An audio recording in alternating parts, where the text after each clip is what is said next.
Coffee ನಾಡಿಗೆ Abhimanyu and team entry. ಬೀಟಮ್ಮ ಕಾಡಾನೆ gang ಚದುರಿಸಲು ಸಜ್ಜಾದ ಗಜಪಡೆ. ದುಬಾರೆ ಮತ್ತಿಗೋಡಿನಿಂದ ಆಗಮಿಸಿರುವ 8 ಸಾಕಾನೆಗಳ ತಂಡ. ಕಳೆದ 3-4 ದಿನಗಳಿಂದ ಬೀಡು ಬಿಟ್ಟಿರುವ ಕಾಡಾನೆಗಳ ಗ್ಯಾಂಗ್. ಚಿಕ್ಕಮಗಳೂರು ಸಮೀಪದಲ್ಲೇ ಬೀಡು ಬಿಟ್ಟ ಕಾಡಾನೆಗಳ ಹಿಂಡು. ನಿನ್ನೆ ಇಡೀ ದಿನ ಅಂಬರ್ ವ್ಯಾಲಿ ಶಾಲಾ ಹಿಂಭಾಗ ಬೀಡು ಬಿಟ್ಟಿದ್ದ 25ಕ್ಕೂ ಹೆಚ್ಚು ಕಾಡಾನೆಗಳು.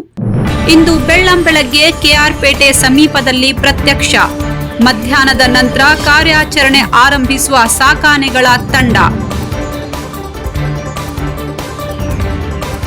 ಕಾಫಿನಾಡು ಚಿಕ್ಕಮಗಳೂರಲ್ಲಿ ಬೀಟಮ್ಮ ಗ್ಯಾಂಗ್ ಕಾಡಾನೆಗಳ ದಂಡು ಜನರಲ್ಲಿ ಭಯದ ವಾತಾವರಣ ಸೃಷ್ಟಿ ಮಾಡಿದೆ. ನಿನ್ನೆಯಷ್ಟೇ ಅಂಬರ್ ವ್ಯಾಲಿ ಶಾಲೆಯ ಹಿಂಭಾಗ ಕಾಡಾನೆಗಳ ದಂಡು ಬೀಡು ಬಿಟ್ಟಿತ್ತು. ಹೀಗಾಗಿ ಅಂಬರ್ ವ್ಯಾಲಿ ಇನ್ಫ್ಯಾಂಟ್ ಜೀಸಸ್ ಶಾಲೆಗಳಿಗೆ ನಿನ್ನೆ ರಜೆ ಘೋಷಣೆ ಮಾಡಲಾಗಿತ್ತು. ಹಾಗೆ ಶಾಲೆಯ ಸುತ್ತಮುತ್ತಲಿನ ರಸ್ತೆಗಳಲ್ಲಿ ಯಾರೂ ಕೂಡ ಓಡಾಡಬಾರದು ಎಂದು ಅಧಿಕಾರಿಗಳು ಸೂಚಿಸಿದ್ರು.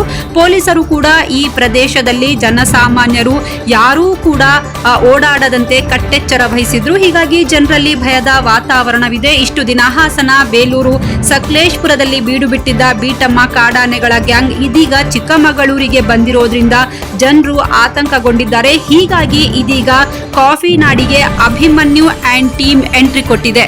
ನಿನ್ನೆ ಇಡೀ ದಿನ ಚಿಕ್ಕಮಗಳೂರಿನ ಪ್ರತಿಷ್ಠಿತ ಅಂಬರ್ ವ್ಯಾಲಿ ಶಾಲೆ ಆವರಣದಲ್ಲಿ 30 ಕಾಡಾನೆಗಳು ಬೀಡು ಬಿಟ್ಟಿದ್ವು. ನಿನ್ನೆಯಷ್ಟೇ ಈ ಆನೆಗಳನ್ನ ಅರಣ್ಯ ಇಲಾಖೆ ಸಿಬ್ಬಂದಿ ಶಾಲಾ ಆವರಣದಿಂದ ಓಡಿಸಿದ್ರು. ಆದಾಗ್ಯೂ ಈ ಬೀಟಮ್ಮ ಗ್ಯಾಂಗ್ ಉಪಟಳಕ್ಕೆ ಕಡಿವಾಣ ಹಾಕಲು ಸಾಕಾನೆ ಅಭಿಮನ್ಯು ನೇತೃತ್ವದ ತಂಡ ಇದೀಗ ಅಖಾಡಕ್ಕಿಳಿದಿದೆ. ಅಭಿಮನ್ಯು ನೇತೃತ್ವದಲ್ಲಿ ಬೀಟಮ್ಮ ಗ್ಯಾಂಗ್ ಕಾರ್ಯಾಚರಣೆ ನಡೆಸಲಿದೆ.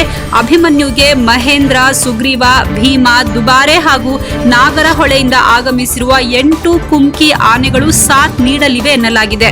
ಸದ್ಯ ಅಭಿಮನ್ಯು ಮತ್ತು ತಂಡ ಮತ್ತಾವರ ಅರಣ್ಯ ಇಲಾಖೆಯ ವಸತಿ ಗೃಹದ ಆವರಣಕ್ಕೆ ಬಂದಿಳಿದಿದೆ. ಅರಣ್ಯ ಇಲಾಖೆಯ ಅಧಿಕಾರಿಗಳ ಸಭೆ ಬಳಿಕ ಈ ಕಾರ್ಯಾಚರಣೆ ಆರಂಭವಾಗಲಿದ್ದು ಮಧ್ಯಾಹ್ನದ ಬಳಿಕ ಕಾರ್ಯಾಚರಣೆ ಆರಂಭಿಸುವ ಸಾಧ್ಯತೆ ಇದೆ. ಸದ್ಯ ಬೀಟಮ್ಮ ಗ್ಯಾಂಗ್ ಚಲನೆಯ ಮೇಲೆ ನಿಗಾ ಇಟ್ಟಿರುವ ಅರಣ್ಯ ಇಲಾಖೆ ಬಂದ ದಾರಿಯಲ್ಲೇ ಅವುಗಳನ್ನ ವಾಪಸ್ ಕಳಿಸಲು ಪ್ಲಾನ್ ಮಾಡಿಕೊಂಡಿದೆ. ಸದ್ಯ ಕೆಆರ್ಪೇಟೆ ಗ್ರಾಮದ ಶಾಲೆಯ ಹಿಂಭಾಗದ ಪ್ಲಾಂಟೇಶನ್ ನಲ್ಲಿ 30 ಕಾಡಾನೆಗಳೊಂದಿಗೆ ಬೀಟಮ್ಮ ಬೀಡು ಬಿಟ್ಟಿದೆ. ಈ ಬಗ್ಗೆ ನಮ್ಮ ಪ್ರತಿನಿಧಿ ಡ್ಯಾನಿ ನಡೆಸಿರುವ ವಾಕ್ ಥ್ರೂ ಇಲ್ಲಿದೆ. ಕಳೆದ 3-4 ದಿನಗಳಿಂದ ಕಾಫಿನಾಡು ಚಿಕ್ಕಮಗಳೂರಿನಲ್ಲಿ ಬೀಟಮ್ಮ ತಂಡದ ಆನೆಗಳು ಏನೋ ಬೀಡನ್ನು ಬಿಟ್ಟು ಸಾರ್ವಜನಿಕರಲ್ಲಿ ಆತಂಕವನ್ನು ಸೃಷ್ಟಿ ಮಾಡಿದೆ. ಹೀಗಾಗಿ ಈ ಆನೆಗಳನ್ನು ಚದುರಿಸಲು ಮೈಸೂರಿನ ದುಬಾರೆ ಹಾಗೂ ಮತ್ತಿಗೋಡು ಆನೆ ಶಿಬಿರದಿಂದ ಈಗ 8 ಸಾಕಾನೆಗಳು ಈಗ ಕಾಫಿನಾಡಿಗೆ ಆಗಮಿಸಿರ್ತಕ್ಕಂಥದ್ದು ನೀವು ನೋಡ್ತಾ ಇರ್ಬೋದು. ಈ ದೃಶ್ಯಾವಳಿಗಳಲ್ಲಿ ಏನು ಬೀಟಮ್ಮ ತಂಡದ ಆನೆಗಳನ್ನು ಚದುರಿಸಲು ಈಗ ಕಾಫಿನಾಡು ಚಿಕ್ಕಮಗಳೂರಿಗೆ ಅಭಿಮನ್ಯು ನೇತೃತ್ವದ 8 ಸಾಕಾನೆಗಳ ತಂಡ ಇದೀಗ ಮತ್ತಾವರ ಐಬಿಗೆ ಆಗಮಿಸಿರ್ತಕ್ಕಂಥದ್ದು. ಈಗಾಗಲೇ ಏನು ಅರಣ್ಯ ಇಲಾಖೆ ಈ ಆನೆಗಳನ್ನ ಚದುರಿಸಲಿಕ್ಕೆ ಪ್ಲ್ಯಾನನ್ನು ಮಾಡಿಕೊಂಡಿದೆ. ಇವತ್ತು ಈ ಕಾರ್ಯಾಚರಣೆಯನ್ನು ನಡೆಸಲಿಕ್ಕೆ ಏನೋ ಎಲ್ಲ ರೀತಿಯ ಸಿದ್ಧತೆಗಳನ್ನು ಮಾಡಿಕೊಳ್ಳಲಾಗಿದೆ. ಈಗ ಏನು ಬೀಟಮ್ಮ ತಂಡದ ಆನೆಗಳು ಏನು ಕೆಆರ್ಪೇಟೆ ಸಮೀಪದ ಬಿಗ್ಗನಹಳ್ಳಿಯಲ್ಲಿ ಕಾಣಿಸಿಕೊಂಡಿರ್ತಕ್ಕಂಥದ್ದು. ಹೀಗಾಗಿ ಇಂದು ಮಧ್ಯಾಹ್ನದ ನಂತರ ಈ ಕಾರ್ಯಾಚರಣೆ ಆರಂಭವಾಗ್ತಿದೆ ಅಂತ ಏನು ಅರಣ್ಯ ಅಧಿಕಾರಿಗಳು ಮಾಹಿತಿಯನ್ನು ನೀಡಿರ್ತಕ್ಕಂಥದ್ದು. ಸಕಲೇಶಪುರ ಭಾಗದಲ್ಲಿ ಕಳೆದ 3-4 ತಿಂಗಳಿಂದ ಕಾಣಿಸಿಕೊಂಡಿದ್ದಂತಹ ಏನು ಈ ಬೀಟಮ್ಮ ತಂಡದ ಆನೆಗಳು ಇದೀಗ ಕಾಫಿನಾಡು ಚಿಕ್ಕಮಗಳೂರಿನಲ್ಲಿ ಬಂದು ಆತಂಕವನ್ನು ಸೃಷ್ಟಿ ಮಾಡಿತ್ತು. ಹೀಗಾಗಿ ಇದನ್ನು ಚದುರಿಸಲಿಕ್ಕೆ ಏನೋ ಅಭಿಮನ್ಯು ನೇತೃತ್ವದ ತಂಡ ಈಗ ಆಗಮಿಸಿ ಎಲ್ಲ ರೀತಿಯ ಏನೋ ಒಂದು ಪ್ಲಾನ್ಗಳನ್ನು ಮಾಡಲಾಗ್ತಾ ಇದೆ. ಇಂದು ಮಧ್ಯಾಹ್ನದ ನಂತರ ಇದನ್ನು ಚದುರಿಸುವ ಕೆಲಸವನ್ನು ಮಾಡಲಾಗ್ತಿದೆ ಅಂತ ಹೇಳಲಾಗ್ತಿದೆ.